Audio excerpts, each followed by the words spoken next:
na itinatakbo. And one such common example of that is when we have had a 1986 EDSA revolution. Sino na nakaabot ng time na yun? Most like, okay. May mga millennials dito. Sino nakaabot yung totoo? O, tinipin ko maraming nagtaas. Alam mo ako lang. No, but I think that was the time when I was around 6 years old. No, ay, alam niyo na yung edad ko, right?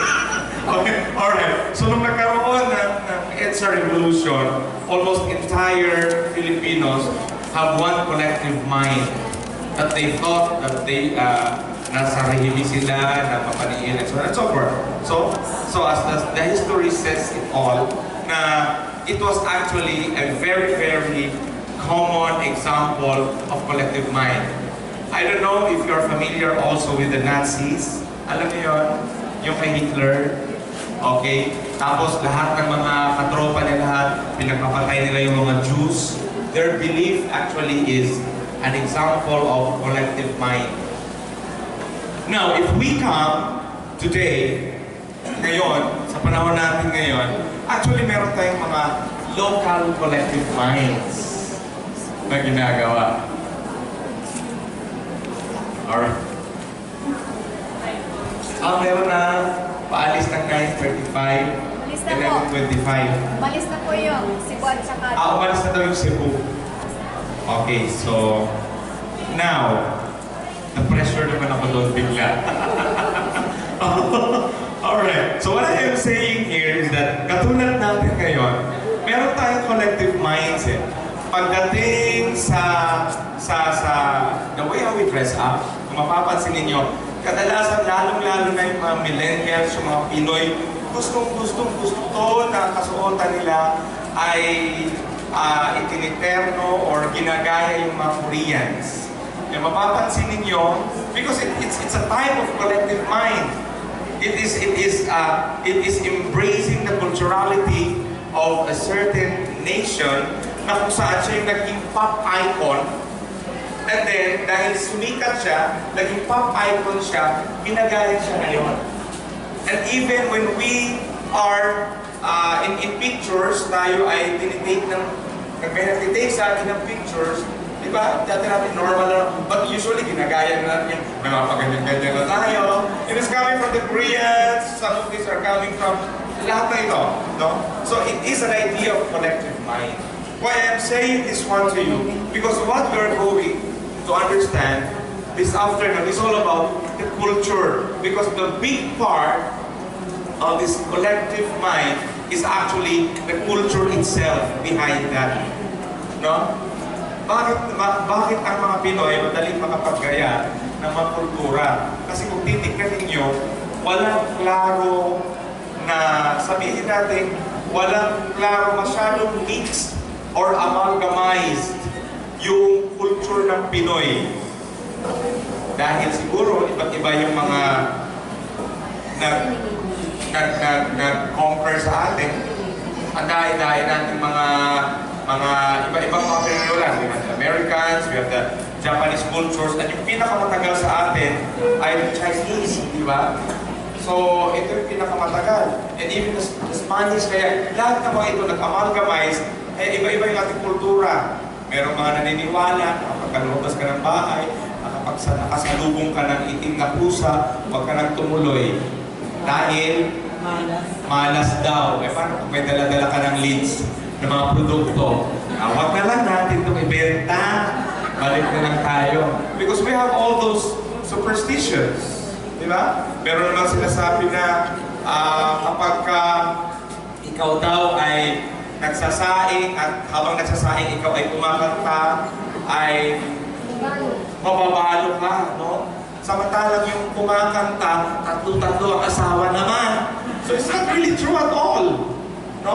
Meron naman sinasabi na kapag ikaw daw ay nanggugupit na kuko kapag kagabi, kung sa Bisaya, kung naging panungunin mo, yung mga ginikanan, can you write yung mga Mindanawans, no? Pero ang totoo, hindi naman. Para daw kapag ikaw ay pamahiin kapag ikaw ay nag-nail cutter ng gabi para daw sinasabi mo ang mga magulang mo yung mamatay na. Eh bakit naman maraming mga parlorista dyan? Buhay na buhay pa yung mga magulang. Nagtatrabaho hanggang gabi. You know what I'm trying to say? Yes. What I'm trying to say is that I want you to check your culture because behind that culture, it does not make sense at all. Or it does not make sense at all. Yun ang sinasabi ko. Okay, I'll give you such an example. Merong mag-asawa. Itong asawang lalaki, habang silang dalawa ay nagbe-breakfast, sabi ng asawang lalaki, "Honey, darling, halika nga dito. May itatanong ako sa'yo. Bakit ba every time, pag ikaw ay nagpiprito ng sausage, ay lagi mong pinuputol ang bawat dulo?" Alam mo yung sausage? Yes. Nakita na sausage. O hotdog na lang para madali. Alright, yung jumbo. Alright, pinuputol ng babaeng asawa lagi kasi nagpiprito ng hotdog. Sabi ng asawang babae sa kanyang asawang lalaki, "Alam mo din, hindi ko rin alam kasi natutunan ko lang yan doon sa lola ko." It's a good thing, ay hindi sa nanay niya, it's a good thing dahil yung nanay niya kasama nila sa bahay na yun. Sabi niya, "Nay, halika nga, halika nga, halika nga." Tinanong niya, kasama nilang nag-almusal. Sabi niya, "Bakit ba natutunan ko sa'yo na every time pag ikay nagpiprito na hotdog, ay pinuputol niyo yung dulo?" Di ba? Ang hotdog usually ganyan. Ang kanyang nanay ganyan, putol na. Ngayon sabi ng nanay, "Alam mo anak, hindi ko rin alam. Kasi ginagawa ko lang yan sa lula mo." Eh mabuti, ang lola buhay pa, nandun din sa bahay. So eto na ngayon, nagtanong na ngayon yung asawa babae, "Lola, halika nga dito, ha?" Tinanong niya, "Bakit kapag kayo'y nagpiprito na hotdog, pinuputol yung dulo?" Eto na ngayon, sumagot yung lola. Ang sabi ng lola, "Alam mo ako, kaya pinuputol ko ang dulo niya.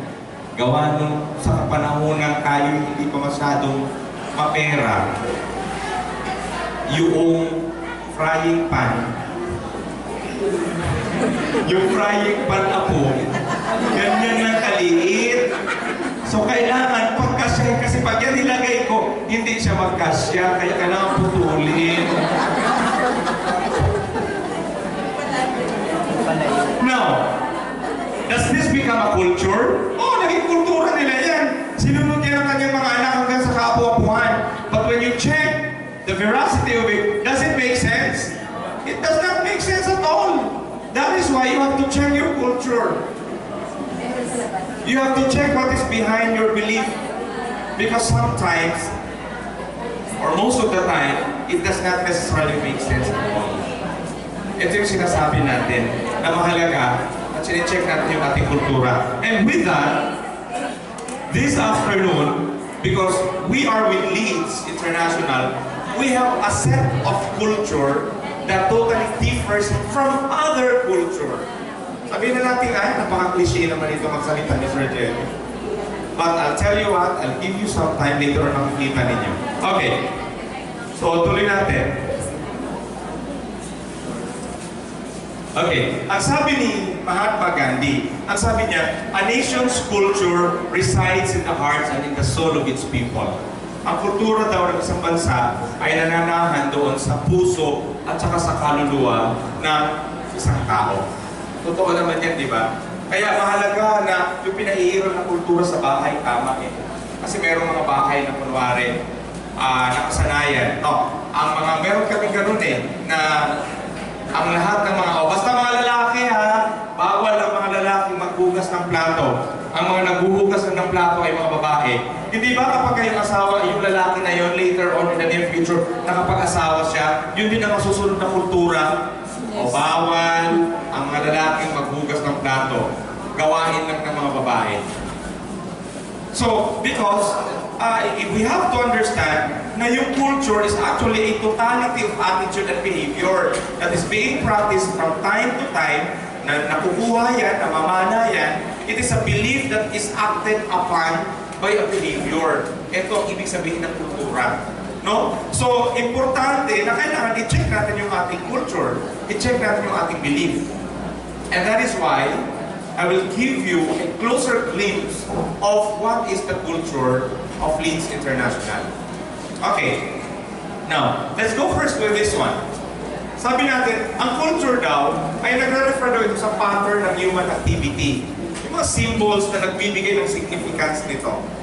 Yan ang sabi, no, na historyplex.com. Another, ang culture daw, namamanifest daw yan sa form ng art, sa form ng literature, sa form ng clothing, ng customs, ng language, and religion. Kaya kung, halimbawa, sabi ko nga sa inyo kanina,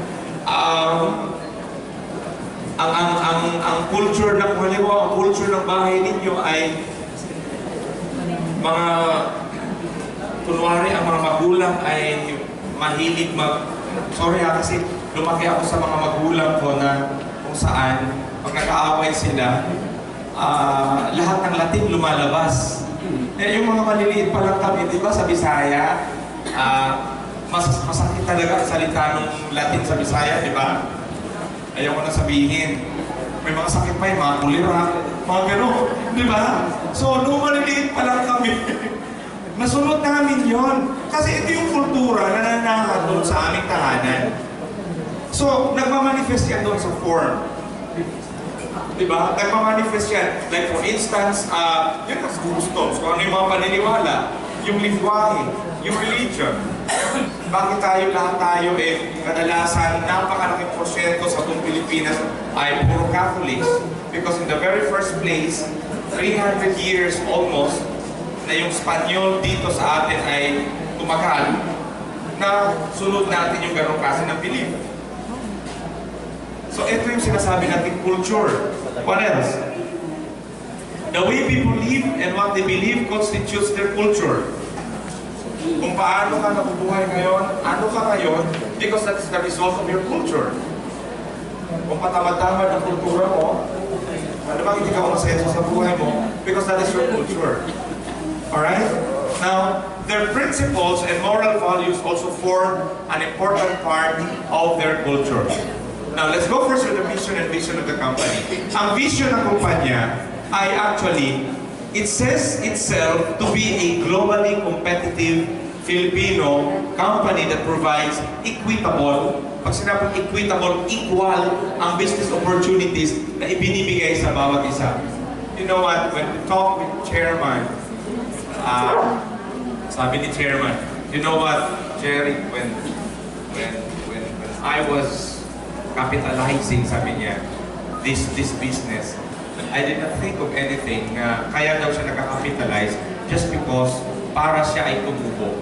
Dahil in the very first place, meron naman silang 8 existing companies na Malveda Holdings. So, inisip lang niya is that, okay, may lumapit sa akin na mga tao na andun yung puso nila to become an entrepreneur, gusto ko silang tulungan. Kaya sabi niya, so kapag sila kumita, ibigay ang nararapat sa kanila. Kahit konti lang ang can you just imagine it?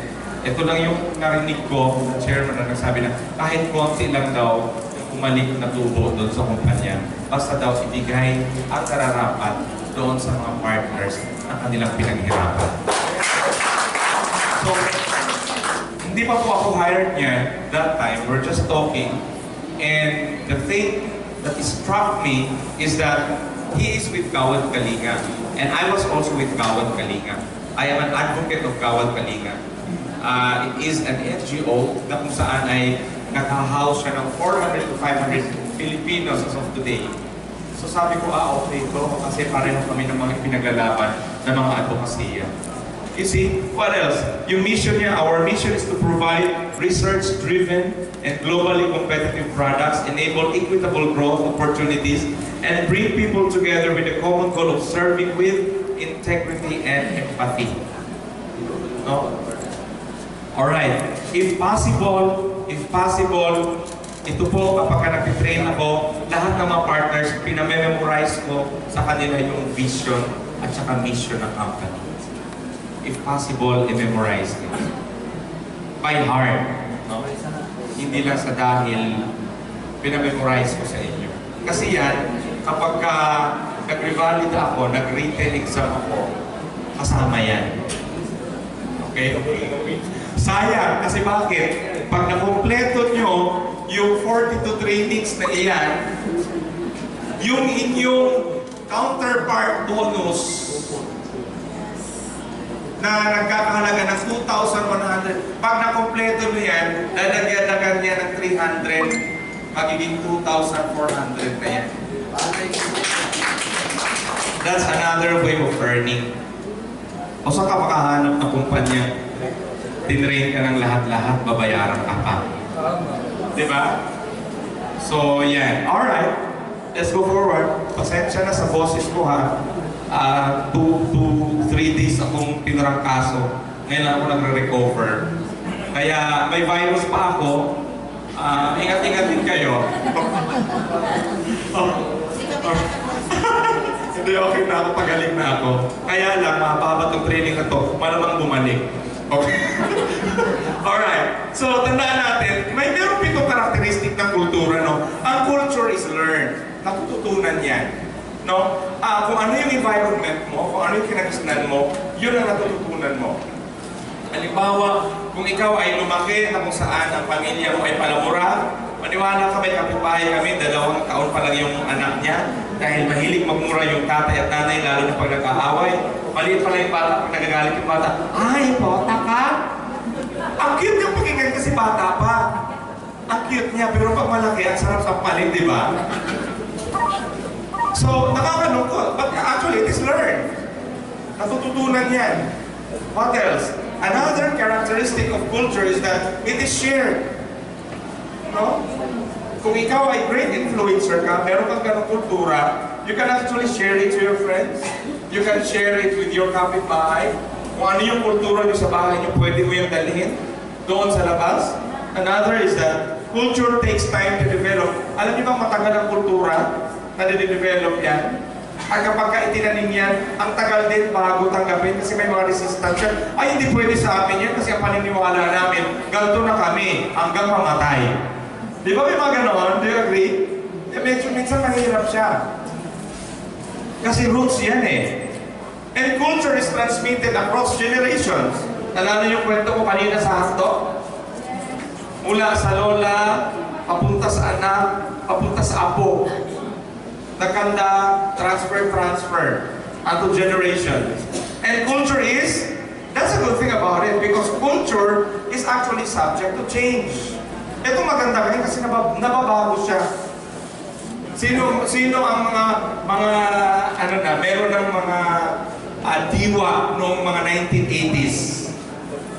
Yung alam mo na kung ano ang tama at mali. Iisa lang, sinungaling kayo ha. Okay. Paano dyan sa akin ha? Kung mga to, ayaw magtaas ha. O kayo mahiya, walang hiya din ako. Formal lang ako dahil bago tayo build. Di ba noong 1980s, ano mga gamit na terms noon? Kapag ang mga palabas ay mga medyo R18, hindi ba bomba ang tawag? Nabutan niyo yun? Ang mga tumatango, yung may mga puti lang ang buhok. Magkakalupa yung tumango.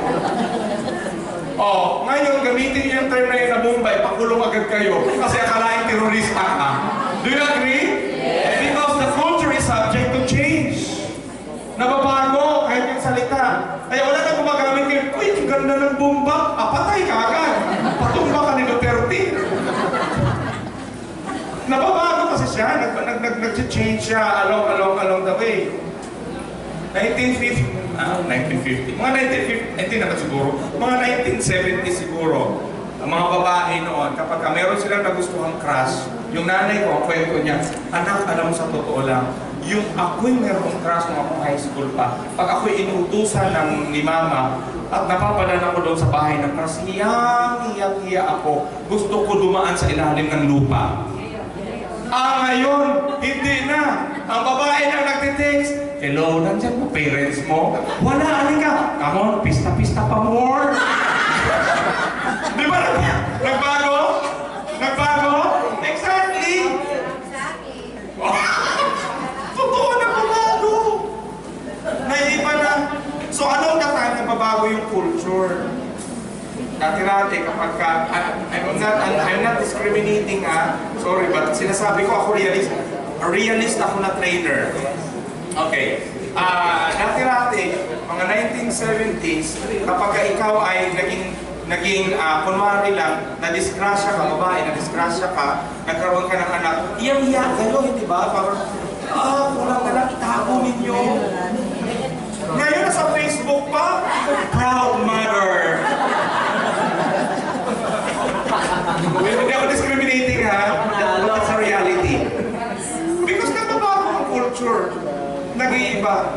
Di ba? Dati-rati. Ngayon, hindi mo na malaman ngayon eh. Kasi ang suot ngayon, pwedeng pang babae, pwedeng pang lalaki. Pag tinanong ka, girl boy, bakla tomboy. Hindi mo na alam because that culture has changed. That's the thing about the culture. Another is that culture cannot be isolated. Hindi siya pwedeng nag-iisa. Hindi siya pwedeng ihiwalay. Nanduroon at nanduroon yan. We need to check our culture. And of course, exactly, culture is essential for life. Kasi bakit? Yung essentiality ng culture na yan, it will give the identity of who you are. Halimbawa, kung sa loob ng tahanan ninyo ay patamad-tamad kayo, kilala mo ba si Kilala mo ba si Jerry? Ay, oo, naging kaklase ko yan. Noong high school kami. O ano yun, kilala mo siya? Oo, ako yun yung laging nangungupya. Kapag anong eh. Di ba, identity ka? Identified ka? Therefore, culture is essential to life. Now, meron tayong kultura sa Leeds na kung saan ilan to. Sa mamaya, i-discuss sa inyo. The first culture that we have is the love of God and country. The love of God and country. Unang-una sa lahat ng pag-ibig sa Diyos at saka pag-ibig sa bansa. Alam niyo kung bakit? Of course, unang-una, we have no questions on this one. Because Filipinos are really a loving people towards God. Pero ito minsan sumasablay tayo eh. The love of our country. Mahilig kasi tayo sa mga imported. Nais natin mabili. Di ba? Kapag sinabi ko, saan mo nabili yung sa'yo? Ay, dyan sa gawa. Ay, ayaw ko niyan. Gusto ko ganito. Ang tawag niyan ay colonial mentality, di ba? Gusto natin but tingnan ninyo I want you to realize itong belief ng mga Koreans. Dito sa bansa natin, lahat ng yata ng mga the parlor, may mga pa-Koreans, di ba? Meron sila mga groceries pa-Koreans. Why? Because they have this thinking na kapag namili sila doon sa mismong store nila, yung Korean store nila mismo, ang lahat ng balik niyan, ang taxes niyan will go to their country. Kaya mapapansin nyo, lahat ng mga yan, namimili yan lahat puro Korean products. That is how patriotic they are. Ganon ito ng Korea. Alam niyo doon sa kabilang village nga namin, halos lahat ng mga nakatira, mga Koreans, ang daan na, parang wala ng Pilipino dito ngayon, puro na lang Koreans. Okay, ang mga taga Cebu po ay Cebu 9:35 ang flight. Alis na po ngayon. Alis na. Lahat ang Davao. Davao. Lumabas na po. Lumabas na daw. Okay. I-rupture na po. Wala na yung kwarte ba? So, sino mo na natira? Taga-saan ko ito? Kailan ang uwi nyo? Bukas. Magdamagan tayo mag-training ngayon. Okay. Alright. So, the love of God and country. Alright, here we define na tayo yung kumpanya na kung saan ay patriotic citizens who dedicate ourselves to be loving and protecting to our country. Kaya kung mapapansin ninyo, yung hero products natin ay brown rice. Ang Pilipinas ay isa sa pinaka malalaking, o hindi naman, isa sa mga bansa sa Southeast Asia na kung saan ay may pinakamaraming porsyento ng mga magsasaka. And that's the main reason why, kung meron magtatanong sa inyo, ay, ayaw ko niyan, bakit ganyan? Bigas Pilipinas lang yan, pero alam nyo ba na ngayon nagdideplete na paunti-unti yung mga farmers. Kasi ang mga farmers na ayaw na mag-farm, nangyayari sa kanila, hindi na sila kumikita ng decent living. Dahil ganito ang kalakaran. Sino po ang mga magsasaka dito, ang magulang? Alright. Now, I want you to give an example. Ang isang pong farmer dito sa Pilipinas, ito yung kapitalista. We have the capitalist. Ito yung farmer. Tapos meron tayo dyan, ang tawag dyan middleman. Ngayon, itong mga middleman na yan, sila ang nakipag-coordinate sa mga capitalist at sa mga farmers. Kung ano lang yung may bibigay doon at titira na mapaunti-unti kay farmers, ang lahat ng mga tubo pumupunta kay middleman. In other words, middleman ang kumikita. Not with Leeds International, dahil doon sa ating agri-venture, no, yung Investocrop, ang ginagawa ni Leeds Agri is that binibigyan ng pagkakataon that we go directly talking to the farmers, hindi na ang mga middlemen, kasi sila yung kumikita. Ang mga farmers mismo, kinakausap yan ng kumpanya natin, at pagkatapos tinuturuan sila, kung meron silang farming land, tinuturuan sila kung ng technology natin paano ang tamang, because we have licensed agriculturists, tinuturuan sila ng tamang proseso ng farm and so on and so forth. Yun ang nangyayari. Kaya, in other words, ang kita, direkta na kay farmer.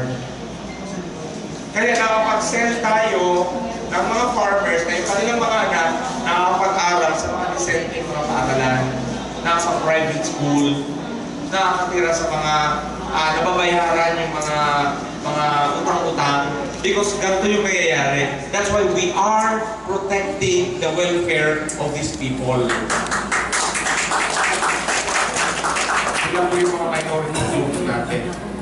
No? And according to study, 86 to 88% of the consumers in the Philippines will buy your products if they will find out that the products you are selling to them, part of that will go to the unfortunate people.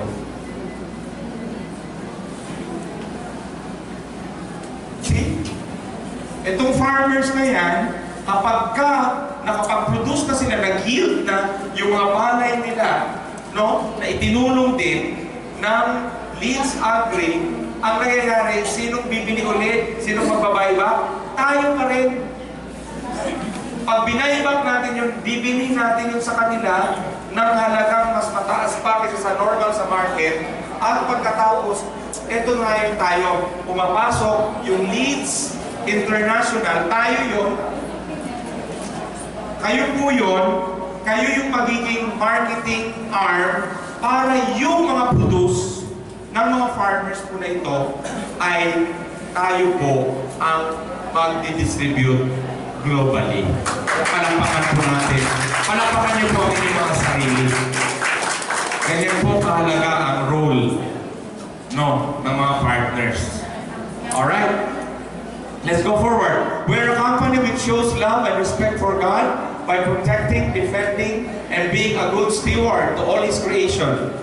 So maging good steward tayo. I know that some of you here who are attending this training, some of you in later months or a year, you'll be able to have your own thousands of income. Some of you might create millions of income in just a few years, in just a year. Depende sa pagsisipag ninyo. But I want you to be a good steward. No? Pag kumita na kayo, huwag na kayong bumili ng mga bill na 60,000 utang na loob. Kasi kapag ka naghikahos, hindi mo man makain yung bill na yon. Pag na-depress ka, pwedeng pangam.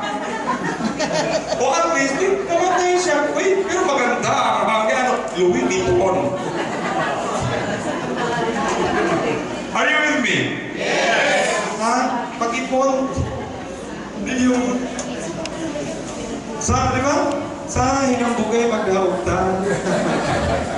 Ako mga hibuka. Sibuhan. Sabi siya, intra!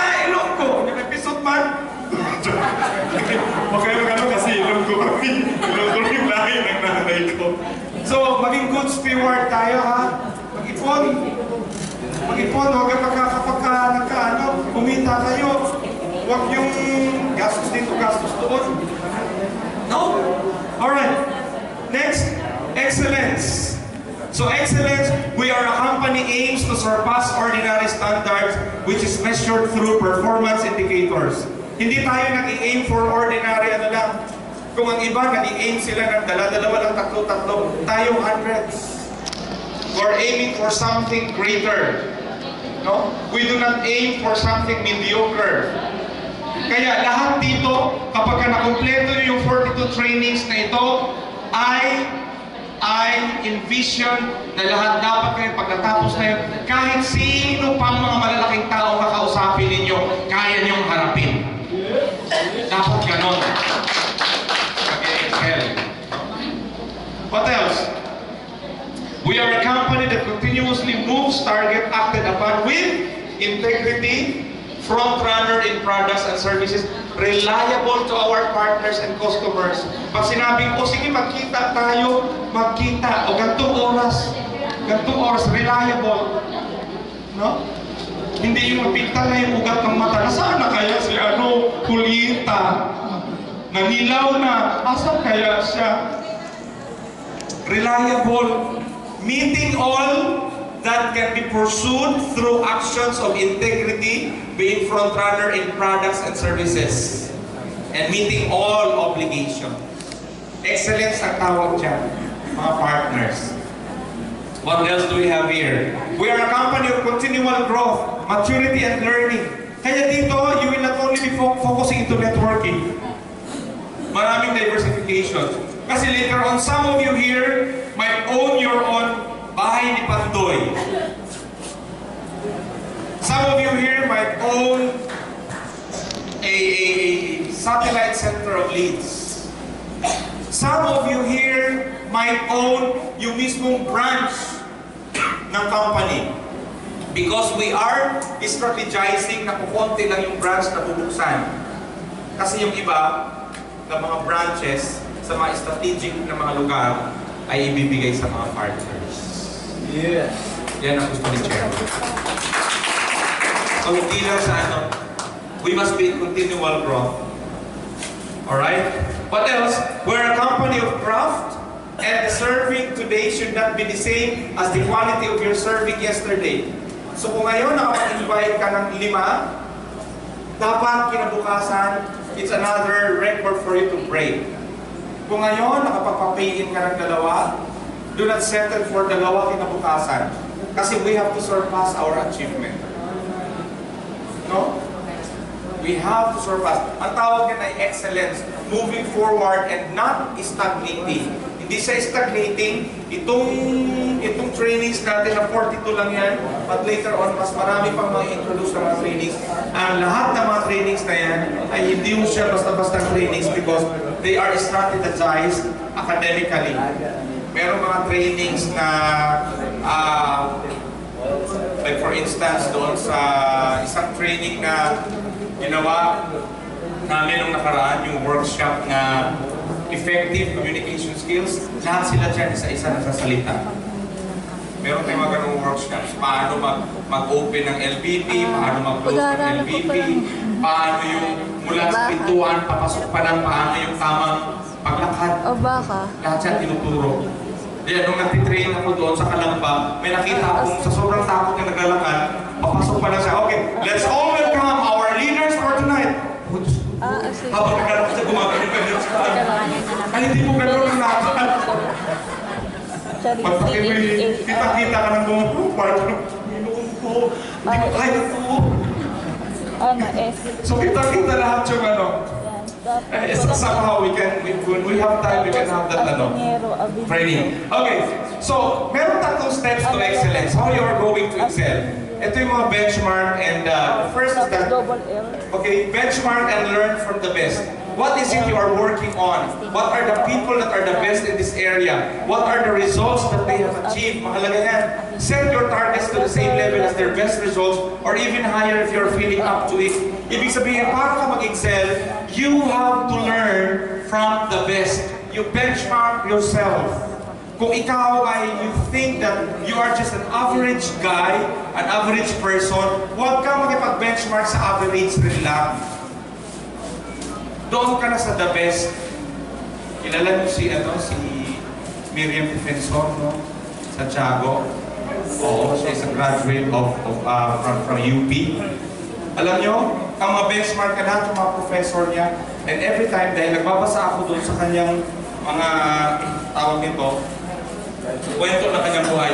Every time daw kapag kasi nakikinig ng lecture doon sa kanyang mga professors, kulang na lang kahit yung laway ng professor niya, kung kaya lang niyang isusulat daw niya.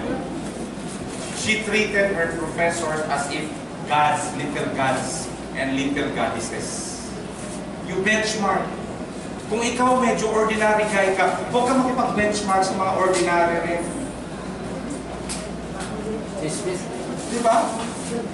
Minsan naisip mo, teka, ano ba ang IQ? Ako mukhang IQ ko. Ano lang, 2 lang yata. Tapos ang lahat ng mga benchmark mo, mga 1. Alam mo ano mayayari sa'yo? Sisip-sipin pa nila yan, yung lahat, i-istruhin nila. Wala na matira sa'yo. Ibig sabihin, you associate with people who are, kung gusto mong tumalino, makipag-associate ka sa mga matatalino. Kung gusto mong ikaw ay mag-excel, doon ka sa mga taong excellent.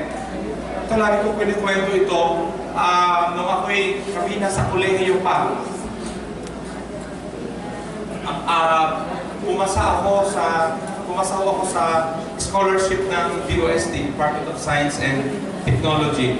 Lahat po ng mga katropa ko sa college, mapapansin nyo, kahit kayo siguro, nung kayo ay mga college o mga high school, mapapansin nyo mga magkakabarkada, lahat ng mga katropa ko sa college, lahat halos, puro din mga DOST scholars at saka mga Dean's Lister. Pero may mga katropa din kami ang tawag na may mga kamote. Ito yung mga tropang laging nagkakating classes. Tapos pagka nagsabi yung teacher, okay class, we're going to have an exam today. Exam, ma'am? Get 1/4 sheet of paper. 1/4, ma'am? Diba? Tapos pag siya, parang mo naman ako ballpen, mayroon mo ako ballpen. Pre, may papel ka dyan? Mayroon mo ng papel. May wala akong sagot, kumupit dito sa unahan. Yung nasa unahan, bulok. 0. Silang 2, 0. Pare sila. Kasi nga, yun din ang benchmark niya. You benchmark with people who are intelligent. You benchmark with people who are eloquent. You benchmark with people who are achievement-driven. No? Huwag kang mag-benchmark sa mga taong mga negatibo. Huwag kang mag-benchmark sa mga taong mga masaya na ang lahat ng tao pero malungkot pa rin siya. May ganun mga tao. Naghihiyawan na ang lahat. Bakit ka malungkot? Nakakalungkot talaga eh. Di ba? Minsan meron kang nakakasalubong ng mga tao, masaya ka. Dahil galing ka sa training, tapos pagdating mo doon sa inyo, uy, kumusta ka na, friend? Tuwang-tuwa ka kasi na-energize ka, na-positivize ka. Tapos sasalubong sa'yo, eto, malapit ng mamatay.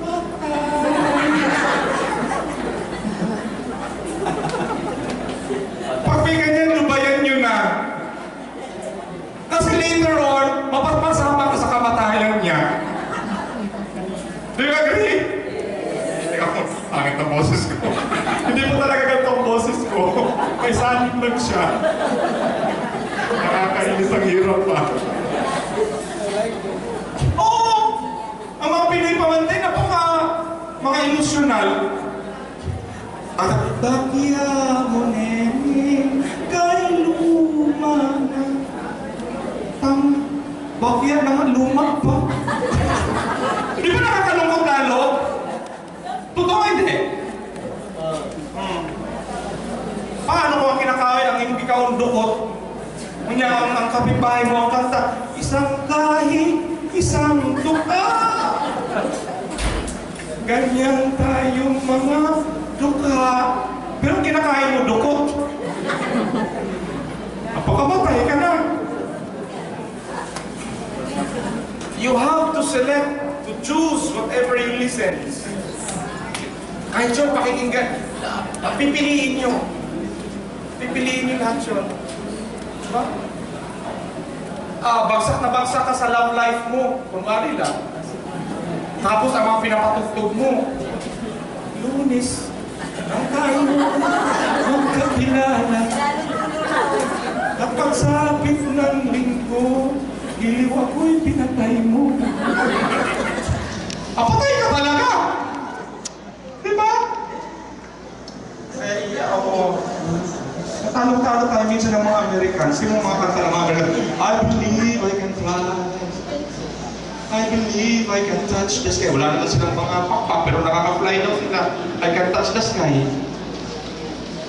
Positive. No? You benchmark and learn from the best in order for you to become excellent. Okay, make concrete strategies and plans. Magplano, mag-strategize, after which put into action. Walang kwenta kung marami kang plano, wala ka namang action. No matter how many thousands of your plans, without even a single action, it doesn't make sense at all. Pero kahit isa lang yung plan mo, pero may action ka, it is much way better than 1,000 plans without action.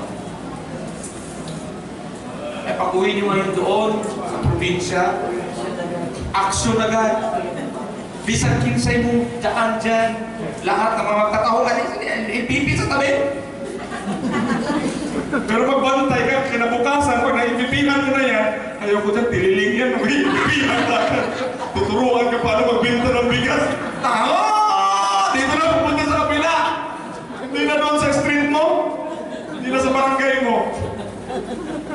Nabantayan nyo rin. Diba? Make concrete strategies and plans. So what is that? Many people fail in their goals because they fail to follow through with planning. May goal ka, di ka naman nag-follow through, wala ka namang action. The bigger your goals, the more important that you invest proper time in building your plan. Ano sabi dyan? Mas maganda kapag ka bigger yung goals. Nangarap ka na rin lang, lakihan mo na. Diba? Kasi pag nangarap ka, nilakihan mo, at least, hindi mo man maabot yung ganun kalaking pangarap, you will still shine.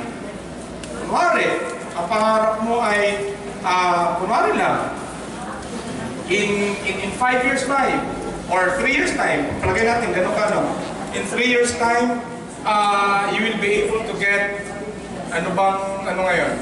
Kunwari, Fortuner, in 3 years time, nangarap ka. Diba? Kunwari, hindi mo naabot yun. At least, after 3 years time, you'll still be able to get at least any brand of SUV. Pero kung ang pangarap mo, ang pangarap in 3 years time, gusto rin itong ismago, ng Sparta, ng tatakba. Kunya, kung dinili mo na ang abuto in 3 years time, nagkamangkas yuta. Are you with me? Ini-exaggerate ko lang siya, but that's the way how it is. The bigger your goals, the more important that you invest proper time in building your plans. And then, focus your efforts. Mahalaga yan, no? Hindi ka mag-create ng impact kung wala kang focus. Naniwala kayo. Dapat may focus ka. Kailan nasusunog yung isang papel sa ilalim ng magnifying glass? Kapag ka nakafocus ito sa refleksyon ng araw. Kasi pag ginaganyan-ganyan mo yan, walang mangyayari, hindi masusunog, hindi mag-create ng impact. Yung newspaper na you focus. Focus. Once you have finished trying out every single thing that you can see, focus your efforts in the areas which bring you the most result. Marami kang tinry. Dito sa industry naman, tinry na natin lahat, di ba? Tinry na natin. Nag-flyering ka, saan manisir na ang flyering, isa kalibo ang i-print sir. Huwag mong balik isang isa. May ganon. Alam mo, may bumalik dyan, doon ka nag-flyer sa cemetery, tanga. Puros mga patay, mga lumon, pamutangan dito flyers. And in-exaggerate ko lang. But what I'm trying to say is that you focus on the area which you think it brings you good result. At doon ka na lang. No? Kaya maraming mga taong kilala sa mga matitindi ang focus eh. Until now. Di ba pag napag-usapan si Apple, o sino naalala nyo agad? Oh, it's a good thing Steve Jobs ang naalala nyo. Sinong makarang araw kung nag-training ako? Oh, pag si Apple, sinong ang naisip nyo agad? Si Adan tsaka si Eva. Masyado mga religyoso yung na-train ko nung nakarang araw. Nagsabi pang isa, oh, pag Apple, ano naalala nyo? Yung tindera sa palengke. Mga religyoso, mga partners. Okay? Are you with me? Nakasunod kayo? Masyado kayong tahimik eh. Alright. Then subscribe to the 80-20 principle. Ang tawag ko niyan is the Pareto principle. Pareto. Ayan. Gagastos ka ng 20%, pero 80% ang impact, ang result. Mag-isip kayo, maraming pwedeng gawin yan. Napakadaming pwedeng gawin yan. You talk with your immediate direct sponsors. Alright? And then focus your energy on the few key drivers of success which lead you to the results you want. This way, you will utilize your efforts more effectively, which can be subsequently channeled into more value-added activities. Simple lang yan, mga partners. Kung sa tingin mo, ano yung major mo na kaya mong gawin, doon ka na mag-focus. Halimbawa, kunwari, ang talents mo, marami kang talents. Marunong kang kumanta, marunong kang sumayaw, marunong kang tumulay sa mga pako, kung marunong kang kumain ng apoy. Pero saan ka pinakamagaling doon? Apoy. Gusto mo isa apoy. Sige, kunwari, magaling kang kumain ng apoy. Doon ka mag-focus, kumain ka ng apoy lagi. Yan ang gusto mo eh. Ano magagawa? Hindi kasi ngayon ka, doon ka magaling. Ay, matindi to, pag kumakain siya ng apoy, pag binubugan yung mga tao, sunog. Oh. Di ba? Okay na okay. So ito na sinasabi ko dito, marami tayong skills. Madami tayo. Pero mag-focus ka kung saan doon ka mas sa tingin mo nag-excel. Alright? Okay? What else? Another culture value natin is accountability. Ang sabi dyan, we are a company who holds answerability, blameworthiness, liability, and the act of account giving. Lahat tayo rito ay merong pananagutan sa bawat isa. Tapikin niyo yung abaga ng abaga. Tapikin niyo yung shoulders ng mga katabi niyo. Sabihin mo, meron akong pananagutan sa'yo. Lingunin niyo, bakit niyo inaano? Ayan, lingunin niyo. O, sabihin niyo. Salamat! So, tapos sabihin niyo ngayon, pag ikaw nawala dito, okay, kasalanan mo. So, may mga accountability tayo ha, sa bawat isa. Alright? What else? We are a company who acknowledges and assumes responsibility for actions. So tayo, responsible tayo sa mga actions natin, responsible tayo sa mga products natin na dinideliver, decisions, policies, governance, and implementation which may result to consequences. So ako, I would appreciate leaders na yung mga nagkamali ka man, but you know how to apologize. Ako tuwang-tuwa ako pagka magano. Yun ang mga tunay na mga leaders. No? Hindi yung ikaw na nga yung nagkamali, ikaw na nga yung nagkasala, ikaw pa yung matapang. Diba? That's humility. So ang tawag mo niyan ay accountability. Okay? What else? Ano yung areas ng accountability? Yung character natin, mahalaga yan. Kasi pag nasa labas tayo, nagpa-market tayo, lalo na nakasuot tayo ng G-Force, Leeds International, hindi nila ma-identify ang pangalan mo. Sino yung nagwala dito kanina? Nakapula mo ng damit yun, may G-Force, tapos Leeds International. Hindi nakikilala sa pangalan. Nakikilala doon sa pangalan ng company. Do you agree? Ay, kung gusto nyo magwala, huwag na kayo magsuot ng G-Force. It's international. No, sinisimplify ko lang. That we have to be very responsible for our character and dealing with others.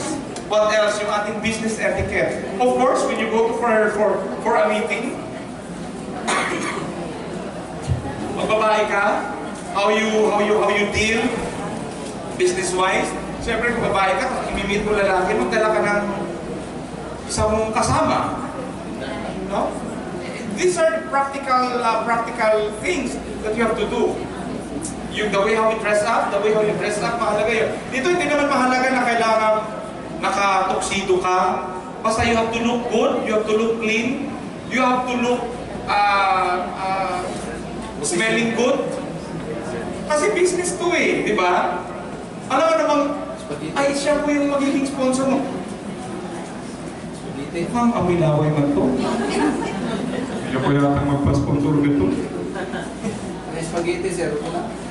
Oo, kunwari. Mga babae, spaghetti. Malalaki talaga na gustong-gusto eh.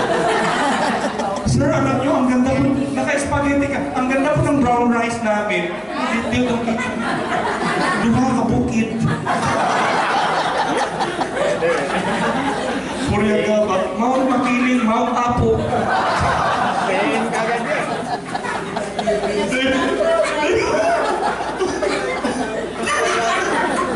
Lagi ito ng brown rice. Brown rice. Di, duha ka brown rice na kung tibugol. Diba?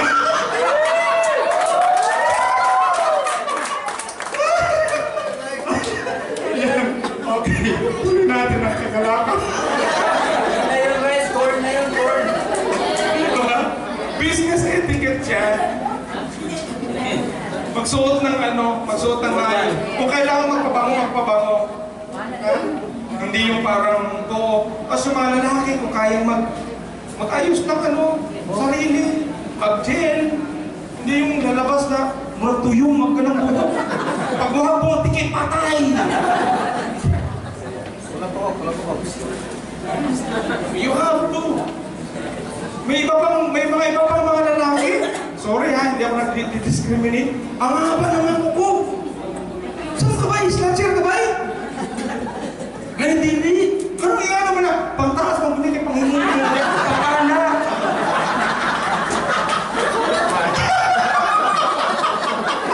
Baboy pa ka ba?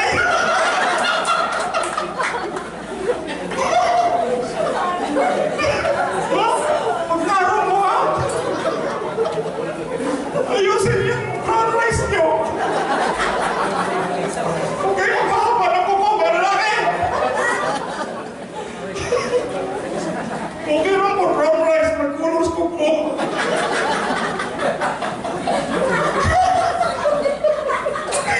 Nakauto pa naman yung glowy. Gets niyo? Kaya mo yung katabi niyo baka umutot na yan. Okay. So, business etiquette ang tawag dyan. What else?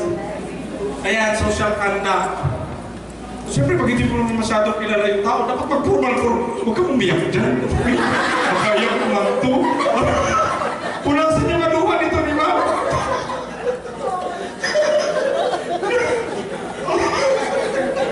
Hilang mo ba diyan? Puro nag-iunsa na. Okay. Yung social conduct, di ba? Dapat social ka.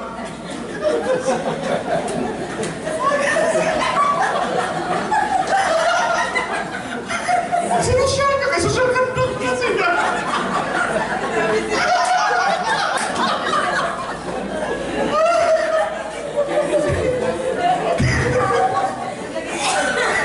Matama na to, training na to.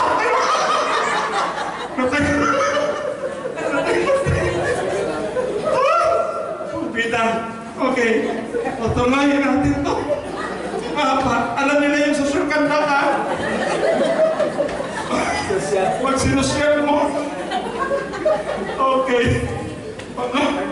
Ayan, decisions making. Mahalaga yung decisions making natin.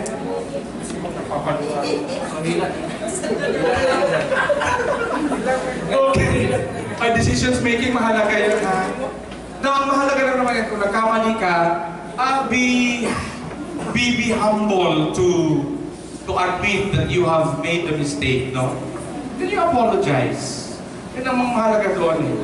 Alam nyo, kapag lalo na pag-leader kayo, at lalong pagka kayo nagkakamali, you apologize, mas higit kayong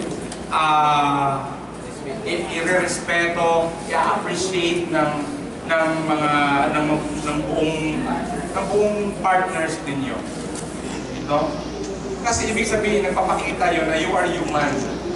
That you are prone to mistake, but meron kang humility to apologize. Okay? Yan, emotions, mahalaga yan. Napipigil yung mga emotions. Di ba minsan parang yung along the way, pag dumami na yung mga partners ninyo, merong iba dyan, mga matitigas ang ulo. Hindi, aminin mo natin, o hindi. Kahit ka sa bahay, hindi mo naman masasabi, lahat ng mga anak mo maayos. Merong iba dyan, talagang black sheep sa pamilya. May iba talaga, kahit anong gawin mo, wala talaga. So you have to control your emotions. No? Pero I believe naman, ang i-create natin ng mga panibagong partners are those having that values talaga na magiging mabubuting mga nilalang para makapasok sa buhay.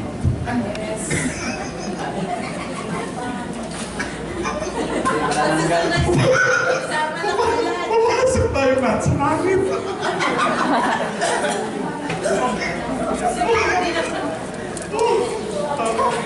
Parang ako kayo sa antibiotic, ha? Alright. Sumunod. Verbal and non-verbal communications. Mahalaga yan. Language, body language, social media. Lalo ng mga Bisaya. Diba pag nagsasalita tayo, minsan matatapang. Yung mga bagsak natin. So, nandito tayo sa Katagalugan, marunong din tayo mag-adjust. Upo. Upo. Upo.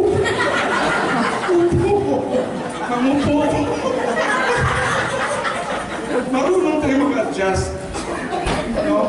Kasi kadalasan dito kayo nakakahanap ng daging ng away, mga Bisaya. Pag nabayad siya, bayan! Isog niya eh. Siyempre magagalit yung mga Katagalugan. Pastos naman ito. Bisaya nga, dili, oy! Uang! Diba? So verbal and non-verbal communication. And of course, yung mga pinupost natin sa social media, mga partners, do you know that the things that we are posting in our social media actually reflect who we are? Nakapost ka doon, magkita na lang tayo sa korte! Yung mga ganun mga posted. No? Maganda ang social media is actually it is a platform of sharing positive things. You need not to broadcast your life in social media. Hindi na kailangan. No? Hindi yung kahit ultimo yung kuko mong mamamatay na, picturean, post, mamamatay na, ipanalangin ninyo. Pinipili natin, hindi ko sinasabing ang buhay naman ito ni Sir, pero pinipili natin because it will reflect who we are. No? Lahat na lang. So mahalaga po yan. Next, hyping. Isa yun sa mga kultura natin, hindi tayo nag-hype dito.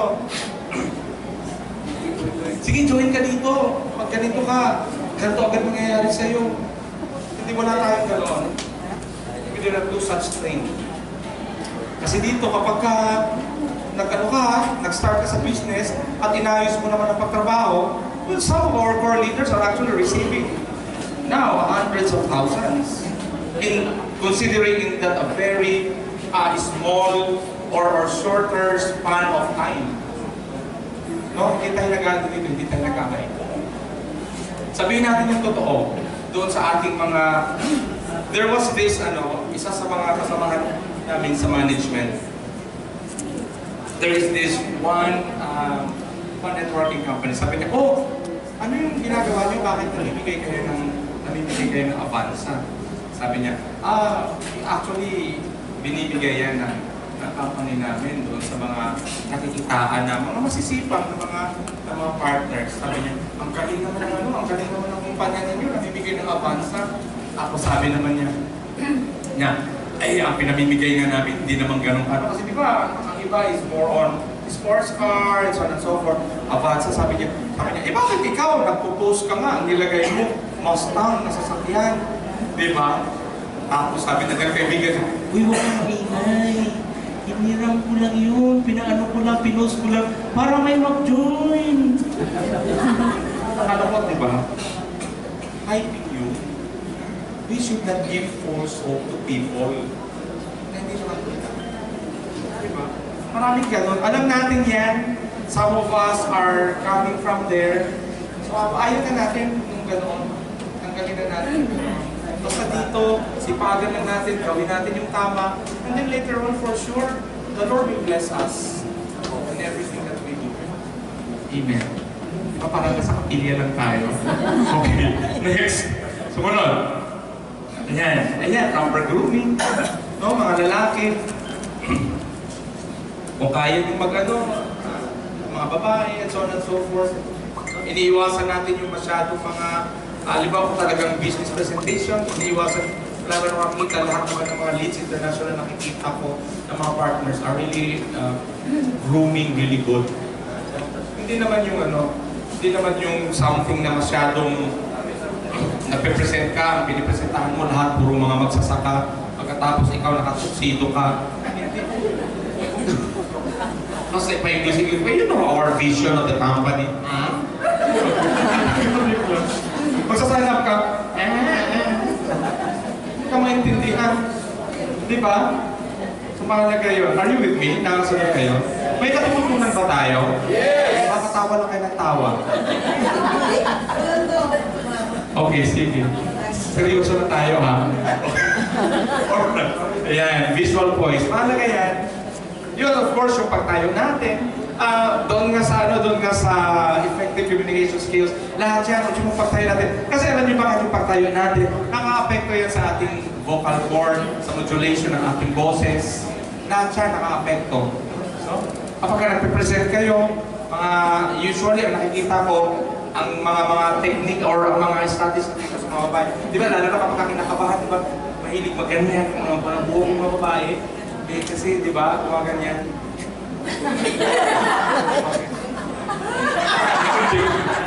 Hindi kasi gano'n yun. Ang mga lalaki naman, mahilig di ba? Ang kanino dinisgates ba, like, yung pangingala niya. Sabi mo, ito ba yung katol?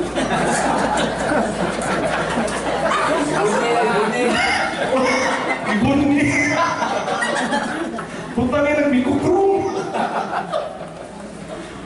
Yes, those are simple things, pero minsan nagagawa yan. Nangyayari. Lalo na sa sobrang kaba. Yan, sige, ingat mo. Lusa. Okay, tuloy natin. Alright. Dynamism. Ano yung ibig sabihin ng dynamism? We are a company that expresses approval of the facts and of new and exciting ideas, full of energy and positivity. No? Lahat ng mga leads partners ay full of positive, full of energy. No? Dapat lagi masiyahin tayo. No matter what. Alam niyo ang kasiyahan, ang pagiging positive? It is always a choice. It should not depend on the circumstances. Kasi kung merong circumstance yung nangyayari sa'yo, malungkot man yan, kung positibo ka na tao and it's your choice, it's still you can make that particular situation to become positive. Depende sa'yo yan. Depende sa'yo yan. Kaya sabi ni yung isang motivational speaker, nakalimutan ko na sabi niya, do you know that what happens to your life is just only 10%? And the rest is how you react to it, which is 90%. Kaya totoo yun. Minsan maliliit lang ng mga bagay na mangyayari sa atin, lumalaki, because the way how we react to it. So mahalaga that we have to be dynamic. We are a company that approves the changes in an exciting and dramatic way. Marami tayong mga darating na mga paparating pa, na mga ayusin. So I want you to keep on. I want you to be as excited as you can, as possible, because all these things will be given to you, are designed by the company, by the top management, by our president, just for you. Because isa nga sa yung vision nga natin, we want it that everything that the company is giving will be equitable to all the partners. So yun yun. Okay? Let's go forward. The synergy. Okay, narinig nyo na ba itong synergy? Yes. No, synergy is that derived from the word synchro. Nang ibig sabihin niyan, tayo ay ang kumpanya na nagva-value ng belief na kapag kadalawa or higit pang katao sa isang organization, sa grupo ninyo, they combine their effort together, their skills together, their values together, they can accomplish more together than separately. Kaya dito, ang success will not only be shouldered by one person. The success is an integrated effect of the synergized people or partners in Leeds International. Okay? So lahat nagtutulungan. Wala ditong tutulungan ka na, mag-LVP ka lang kasi gantong grupo ka, hindi. Kahit ang mga management, pag naabutan na walang magpipresent dyan, si management mismo magpipresent sa kanya. At ibibigay kung sino man siya, kung sino man yung nakapag-market sa kanya, sino man yung nakapag-invite sa kanya, nakapag-flyer sa kanya. We do that. Okay?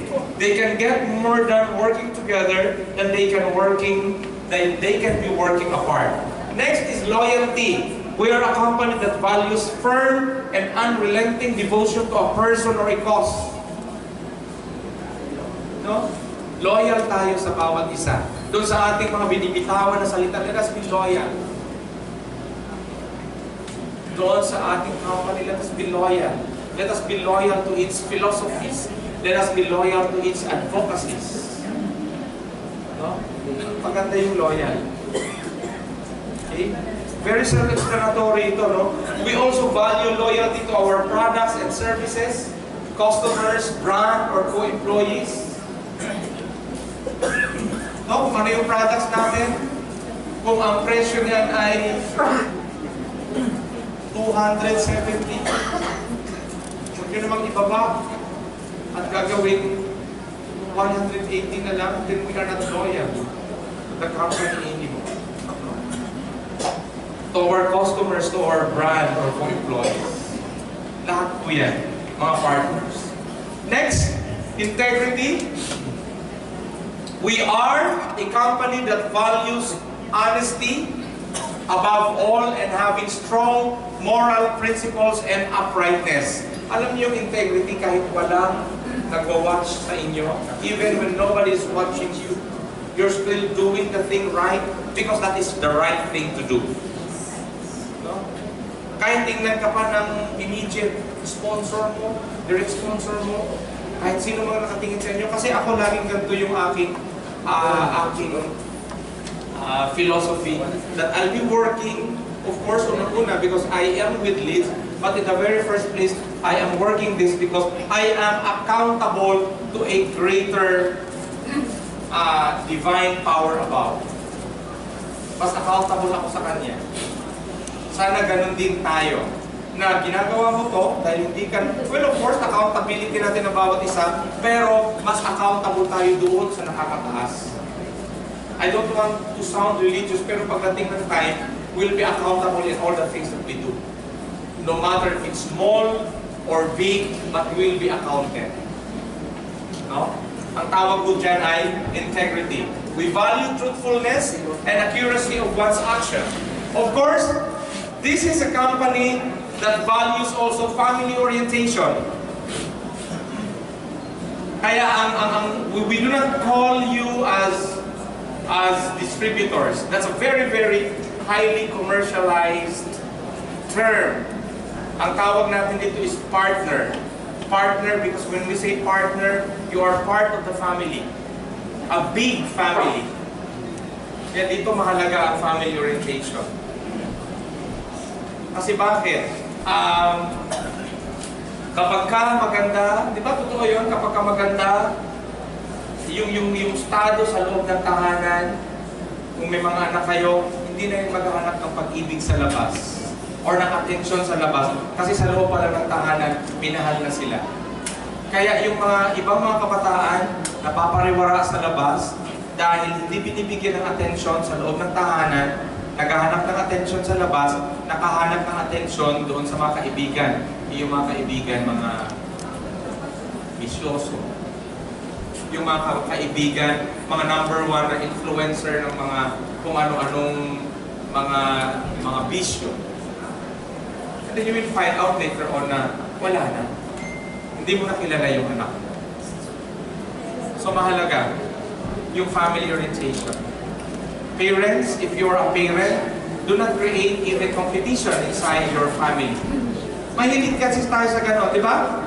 Minsan, matalino yung panganay na kapatid, tapos yung bunso ay pasaway. Anong usual na sinasabi natin? Ikaw, napakano mo talaga. Tingnan mo yung kuya mo. Matalino na. Achiever na sa school. Gwapo ka. Ikaw, hindi ka na matalino. Hindi ka na achiever. Yan lang po kaglaw. Ayaw ko parang dito naman. Then na-create kayo ng competition. Imayan-mayan lang kung sinasabi ng ganyan. Magkakaroon ng competition yan. Pag kayo na mayaman na, nawala na tayo sa mundo ito, yung competition yan, nakabot yan hanggang sa mag-asawa yung dalawang yan. Magpapalakihan ng mga bahay, magpapasingatan ng mga anak. Yes, nyo? Totoo yan. Totoo yan, maniwala kayo. Eh, mahalaga ang binibitawan ninyong salita sa mga anak ninyo. Kahit na mga pasaway, talagang you make a way on how to divert it to become positive. I don't know how you do it, pero bahala ka na. That's your skill because you're a parent. Kapitbahay namin noon, dyan sa bahay namin, dahil hiwalay sila nung asawa niyang lalaki, lagi niya sinasabihan, "Mana ka to talaga sa tatay mo. Mukha kang kwago." Kwago! Ginaganyan niya talaga yung anak niya. Hindi ako nagbibiro. I'm not joking. Kwago ka? Kwago! So one time, nakasalubong ko yung bata. O bakit ka umiiyak? Hindi ko na siya sasabihin kung ang pangalan. O ba't ka umiiyak, Monching? Ay, sabi ko na. Ibahin natin. Monching, pangalan naman siyang Lotlog. Or Monching tsaka Lotlog. Di ba nag-iwalay na rin yung dalawa? Okay. So bakit ka umiiyak? Sabi niya, kasi kuya, bakit umiiyak? Nagugutom ka? May dala-dala akong tinapay mo. Nagugutom ka ba? Hindi kuya. Bakit nga? Bakit umiiyak? Kasi si mama lagi ako sinasabi ng kwago. Mukha daw akong kwago. Nung tumingin ako sa salamin, kuya, parang talaga akong hawig ng kwago. That time yung bata was only 7 years old. Imagine mo yun ang thinking niya, yun ang pagka-program niya. Imagine niyo yun ha, 7 years old, naisip na yun na mukha siyang kwago. Ang tindi nung suffering na binigay sa kanyang nanay niya. Eh paano kung yung anak mo ang naging narinig sa'yo, bulog yun ka, no? Bulog ka. Lalaki yun, talagang inferior sa sarili niya. Kahit nag-excel siya, wala, sabi mo ko ni nanay, bulog ako. Anyway, bulog is rat yan sa pero sa Bisaya, bulog means bobo in Tagalog. No? Mahimik kayo dyan. May mga guilty dito mga parents. Pumalakpak pa, guilty na pumalakpak.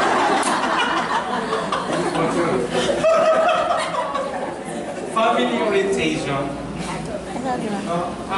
Dapat masigla sa loob ng tahanan. I grew up with a family na alcohol addict yung tatay ko. You can imagine na kapag nalalasing siya, tumatakbo yung kapatid ko, nagtatatakbo na, battered yung nanay ko. Pag dumarating siya sa bahay, hindi ako umaalis dahil kailangan kong i-defend yung nanay ko na baka saktan niya. Pag dumarating yun, alam kong lasing siya kasi kakanta na Usahay, nagadangwa ko. Tapos tatanungin niya sa akin, kahit na ano pang tama ng sabot mo, mali ka pa rin. Pag nagkamali ka, bubugbugin ka na niya. Eh, ang mga tanong niya, Direk, mali ka. Ginagan niya. Saan kumukuha ng liwanag ang buwan? Tatanungin niya ako ng mga gano'ng mga tanong. Malay ko ba eh, wala na akong pagkain, gutom na gutom kami. Masasagot ko pa ba yan? Bugbog ako. Hindi totoo, hindi mo nagpipil. Every time pag nag-away nga niya tsaka tatay ko, I was an honor student mula, basta maganda yung track record ko. Lagi akong first and so on and so forth. Kapag nakikita ng teacher na mababa yung grades ko, pinatatawag yung nanay ko. Pag nag-exam kami. Tapos na-identify yung nanay ko dahil nag-away silang dalawa. Isang probinsya, Mindanao, sa Mindanao kami. Butuan. Pag nag-aaway silang dalawa, yung tatay ko, dahil lasing na, naka-brief lang. Kapangit pa ng brief ko, kasi carter lang. Di ba, sana mga brief ngayon, mga AIDS, mga bench, yun murang kaksa. Juliet! Ganyan na siya. Siyempre, yung nanay ko, magipaglaban din. Kukuha na lang nanay kong pamalo, yung balat ng kahoy. Ganyan na lang. Deadline kinabukasan. Kaya, di ba? Kaya nung iniwan kami ng tatay ko, sabi ko sa kanya, pag ako nakapagtrabaho na, pitip na pit ko siya. Tapos, hindi ko muna siya papatayin. Kala nyo, kinapit ko siya para bumalik sa amin, hindi, no? Tapos, ang una kong gagawin sa kanya, tatanggalan ko muna siya ng mga ngipin. Tapos, itong mga ganito. Kasi gano'n na yung galit ko sa kanya. Kita nyo, kaya parang gano'n yung family. But it's a good thing, kasi we did have a relationship with the Lord. Nawala yun, napatawad ko siya. Oo, pero during that time, dinala niya yung kanyang nagkwento na ako ng buhay ko. Buwisit. I want you to learn from this testimony, no? Totoo yung mga scenes sa mga maalaala mo kaya, yung MMK, mga ganoon na the time na dinala niya yung kanyang girl lalo doon sa bahay namin. Tapos pinalabas kami lahat, at yung nanay ko, pinalagkad kami. Tapos inilagay niya yung kanyang girl lalo. Yung babae doon sa ano. It was a very, very terrible experience for all of us. Galit na galit ako. Eh, napatawad ko siya. Sabi niya, ano pa kayo magkakayong anak? Sabi niya, magpuplan ng mga kanaman. Aray. Wala naman ako magagawa. Tatay ko pa rin siya eh. Kaysa magdamdam ako ng habang buhay, dala-dala ko yun. Sabi niya, mabait pa rin kayo. O hanggang ngayon, iniwan naman siya ng babae niya. Pero sinong nag-aalaga? Ano yun?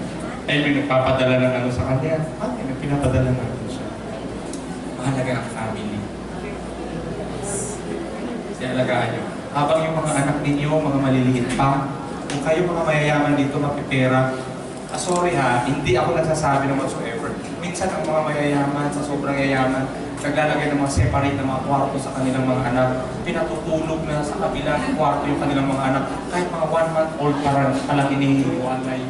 Sabihan nyo na. Kasi pag lumaki na yung mga yan, may mga buhok-buhok na.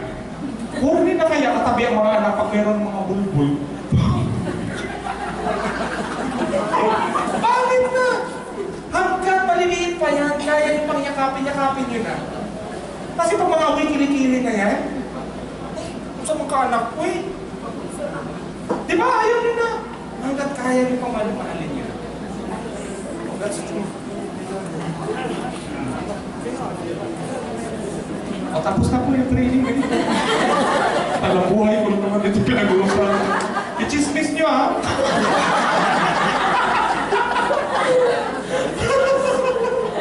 So we are a family-oriented company. Kaya mahalaga dapat, no? Kaya dito, we put family at the center and focuses on their values, strengths, and relationships. We believe that being God-fearing can influence a strong family orientation. Mahalaga yun. Mahalaga yun. Yung sentro ng family ninyo should be God. And the last but not the least is empathy. Okay? So dito natin tatapusin ito, no? Empathy. Ano ang pagkaka-identify natin? Paano natin dinidefine ang empathy? Ano yung empathy? Empathy is different from sympathy. Although magkatunog sila. When we say sympathy, nakikisimpat siya. Pag empathy, nakikiimpat siya ka lang. Ang hirap, ha? Ang hirap. Okay. Alright. Pag sympathy, nakikisimpat siya ka lang. Pag empathy, pati ka talaga. Sa'yo? Alright. Ang empathy kasi is more than a sympathy. Ang sympathy parang, okay, nararamdaman ko yung nararamdaman mo. Ang empathy kasi is something more than that, na kung saan parang i-burden mo rin yung sarili mo dun sa nararamdaman niya to the extent na gagawa ka na para matulungan mo siya. So yun yung empathy. Alright? So ang empathy is something like with action. Okay? Ang sympathy na, okay, malungkot ka. Masaya ka. Masaya, ito sa'yo kulay mo. Ganun lang ang sympathy. Alright? So we are a company that values the emotional being of a person. Kaya nga, nung makakita ng tawag neto, ng isang, ng presidente natin, kayo yung sir, there was this partner, no? Nang nakita ng company na nakita niya, this partner is actually selling the champurrado out of brown rice. Actually, ang nakadesign lang sa bibigyan ng sasakyan ay may mga certain number of names na totally wala kami alam doon. It was only the president thought about that thing. Kasi nakita niya, na-empathize niya, nakikita niya yung pagod ng partner na isa. Yes, palakpakan natin. And he was given with a bond. Diba? So we are a company that values emotional being of a person. We value the capacity to understand that another person is experiencing from within the other person's position. So eto po, baka ibig sabihin niya. Ano? Alright? Ito yung napicturan.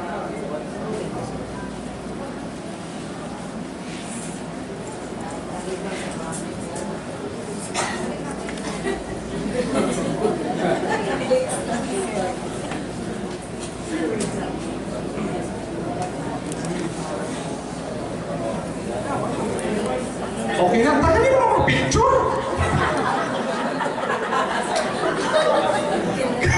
Kanina pa ako naghihintay, ha? Ano kayo, eh? Okay. Sabon itong anonymous na to. Ito yung sinabi niya. Alright. To keep a creative culture vibrant, para daw maging buhay ang isang kultura, we must not be afraid of constant uncertainty. Hindi daw dapat tayo natatakot sa palagiang uncertainty. Yung uncertainty is that, of course, wala naman nakakaalam sa atin kung anong bukas. No? Nobody knows. It is only God. Siya lang. So wag na tayo matakot. Yung mayak-maya na, paano na lang kaya pag dito sa Manila, dumating yung the big one. Those are the uncertainties. Yun yung fault line na mula sa Marikina. Nobody knows on that. No? We must accept it. Tanggapin daw natin just as we accept the weather. Because that's part of life. Problems are part of life. Lahat yan. But uncertainty and change, sabi dito, uncertainty and change are life's constant. Palagi yan. There's always change in life. There's always uncertainty. And that's the fun part. Yun ang sinabi.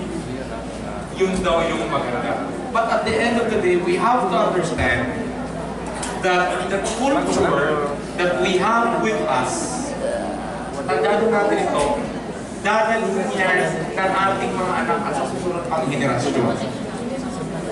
And the culture that leads international is anchoring with, is that this kind of culture, ito yung gusto ng kumpanya na dapat ay maging shadow sa atin habang tayo ay nag-flourish sa business. And I hope you have that. Okay, tatapusin natin dito. Kung mapapansin nyo, yung culture natin merong acronym yan. Napansin nyo? Anong acronym niya? Tapos na, okay ba? Okay, we have leads life. Memorize natin ha. Ito pinamemorize ko dito lahat sa mga attendees. Okay? So L stands for love of God and country. E stands for excellence. A stands for accountability. D stands for dynamism. S stands for synergy. L stands for loyalty. I is for integrity. F is family orientation. E is empathy. Ang tawag po niyan, leads life. And with that, thank you so much. I am Jerry Quiñones, and thank you, partners, coming all the way from Mindanao for having you here. Alright? We have at least 10 minutes break tayo. Balik kayo for the Hiraya Brown Rice presentation.